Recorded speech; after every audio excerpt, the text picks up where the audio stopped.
Yo los saludo, soy Eduardo Ruiz Gil y esto es Grupo Fórmula, radio, televisión, internet y redes sociales. Esta tarde yo estoy en Cuernavaca, Morelos. En Jalapa, Veracruz, está Luis Rodríguez Alemán. Buenas tardes. En Hermosillo, Sonora, Marco Paz Pellat. Muy buenas tardes. Y en la Ciudad de México, Luis Miguel González. Hola, buenas tardes.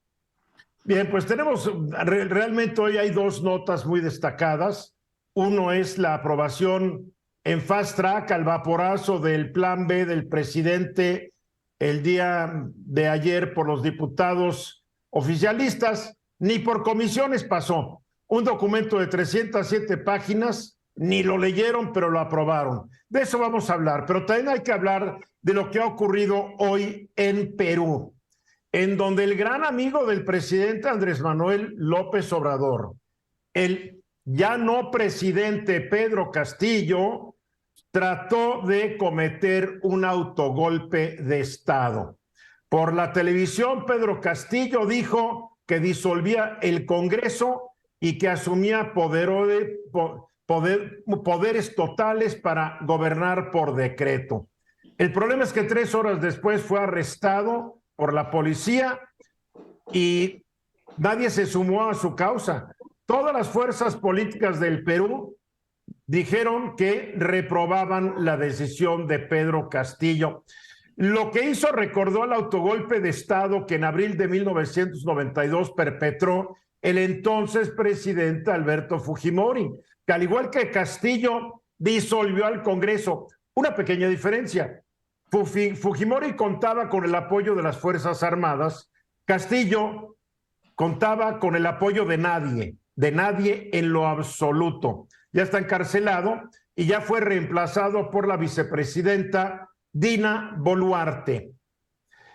Vladimir Cerrón, el presidente de Perú Libre, el partido que en 2020 postuló a Castillo como su candidato presidencial y que después lo expulsó del partido por las tonterías que hacía Castillo como presidente, anunció que no apoyaba lo que calificó como un golpe de Estado en marcha. El expresidente Ollanta Humala escribió en Twitter lo siguiente: rechazo total a este golpe de Estado cometido por el propio presidente. Las Fuerzas Armadas le deben honor y lealtad a la patria y no a un dictador. Eso eres hoy, Pedro Castillo. Varios miembros de su gabinete y el embajador ante Naciones Unidas presentaron su renuncia. Hay que decirlo, desde que llegó a la presidencia en julio de 2021, Castillo demostró una asombrosa incapacidad para gobernar y una asombrosa capacidad para pelearse con todos. Estaba enemistado con el Poder Judicial, con el Poder Legislativo. Hizo 40 cambios en su gabinete y hasta el día de hoy ya llevaba 5 primeros ministros o jefes del gabinete. El gobierno del maestro y líder sindical resultó ser el caos absoluto.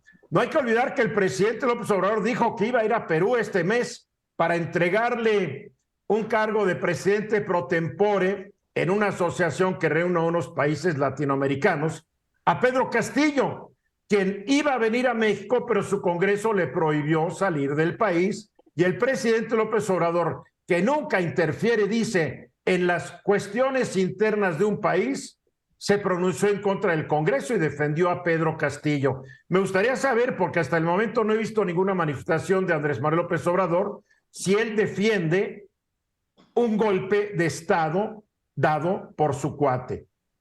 En fin, esto que está ocurriendo en Perú, nomás hay que recordar que desde 2020, Perú ha tenido, pues ya van 5 presidentes. En mayo de 2020, en marzo de 2018, llegó Martín Vizcarra, pero él llegó como sustituto de Pedro Pablo Kuczynski, que había sido electo el periodo del 16 al 21. Pero en 2018 el señor Kuczynski renunció por presiones políticas, fue sustituido por el primer vicepresidente Martín Vizcarra, que duró 2 años en el cargo. Después llegó un tal señor Manuel Merino, que era el presidente del Congreso, que también era sustituto, duró 5 días en el cargo. Después hubo una elección que ganó Francisco Sagasti. Él duró menos de un año en el cargo. Después llegó Pedro Castillo. Hoy trató de dar su golpe de Estado y ahora está Dina Boluarte. La inestabilidad política ha sido un sello de la vida política de Perú durante los últimos 10 o 15 años. Es terrible lo que ocurre, pero qué bueno que no prosperó este golpe de Estado. Luis Miguel. Es terrible y al mismo tiempo muy sano. Hay que recordar al presidente ahora depuesto, se le habían fijado cargos por corrupción. Me parece que Perú tiene los dos, vamos a decir, las dos moralejas alrededor de lo que está pasando en América Latina. Por un lado, la inestabilidad, pero por otra parte, este afán, hay veces conseguido, de perseguir a altos cargos que cometen actos de corrupción. Hay que recordar a Pedro Pablo Kuczynski, también lo destituyen por corrupción, en ese caso vinculado a Odebrecht, y en buena medida yo diría, Perú no nos puede dar lecciones de estabilidad, pero sí de contrapesos a un ejecutivo que comete actos de corrupción y que de alguna manera se revelan muy pronto en su gobierno. Luis.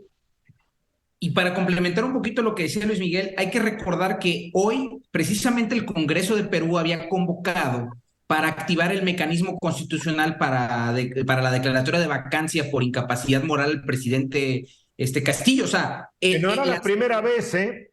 No era la primera vez, hoy lo había convocado y al parecer todo indica que en esta ocasión sí van a alcanzar la mayoría calificada requerida, precisamente por eso el presidente o el hoy expresidente se les trata de adelantar y hace esta declaratoria de disolver el Congreso y ordena que se iban a generar elecciones en un plazo de cierta cantidad de meses, ¿no? Entonces, lo que dice Luis Miguel es bien importante porque estamos hablando de un poder legislativo que está ejerciendo realmente su control parlamentario para vigilar la figura del poder ejecutivo. Digo, allá funciona porque es un poder legislativo que no está sometido, ¿no?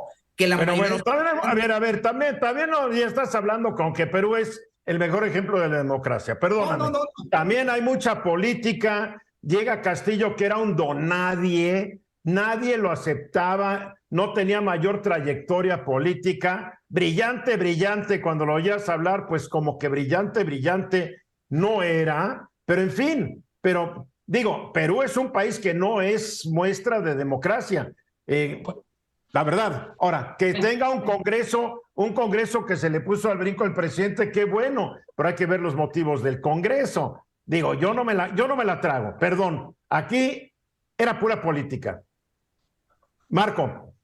Es parte de las características de estos, digamos, tipo de proyectos que son muy de extrema, muy de polarización, la inestabilidad que deviene o en una división en el país o deviene en una crisis institucional como la que está viviendo Perú.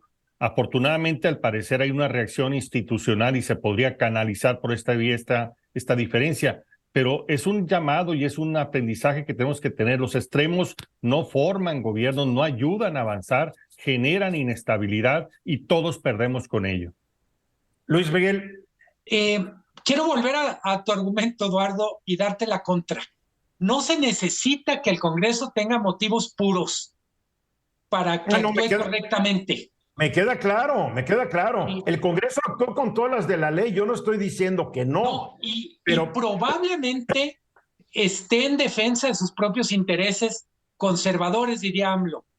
Pero lo cierto es que Perú tiene un buen rato que es capaz de sancionar con dureza actos de corrupción del alto nivel. Pues sí, no me queda la menor duda, pero es un país que está yéndose por el caño, hay que decirlo. Ahora, lo bueno es que, mira, apenas me enteré del golpe de Estado de Castillo y dije, ¿esto le podrá dar ideas a alguien más? Digo, en algún país de Latinoamérica podría haber un presidente que diga, voy a hacer lo mismo que Castillo, porque ya no aguanto al Poder Judicial, ya no aguanto. Pero la reacción y lo que le ocurrió a Castillo, que hoy está preso, es para que cualquiera que pudiera haber abrigado la idea golpista, pues la piense dos veces, ¿no creen? Totalmente. Y solo en estas 24 horas también fue la sanción a Cristina Fernández por corrupción. A quien también está defendiendo el presidente López Obrador irracionalmente.